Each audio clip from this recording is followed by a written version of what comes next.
Jo crec que ha estat un esdeveniment espectacular, fantàstic.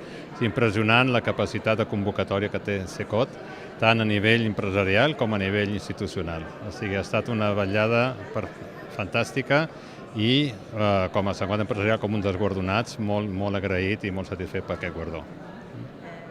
Jo crec que encara és d'hora per dir-ho perquè no l'acabem d'entendre. O sigui, intel·ligència artificial bàsica que automatitza tasques i tal, això crec que les empreses ja ho hem vingut incorporant.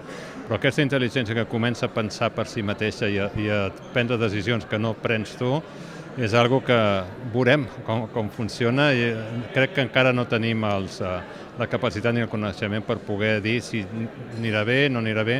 L'únic que podem dir és que segurament s'instal·larà dins de l'empresa. Veurem com.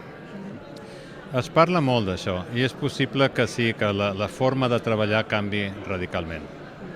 Veurem cap a on. Fa una mica de por ara, com a tot canvi intens, fa por, però esperem que això sigui per bé, sempre i quan, i això sí que estic d'acord amb els governs, hi ha que regular-ho d'alguna manera, perquè si no es pot convertir en una eina un pèl anàrquica si no posem una regulació al voltant. De moment hi ha il·lusió. Il·lusió per què? Perquè ve a portar innovació, ve a portar noves formes de fer i noves formes de ser més tecnològic.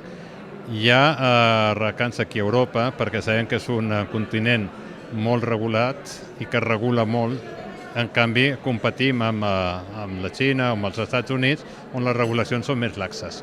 Aleshores, això pot ser algo que ens faci perdre alguna de competitivitat.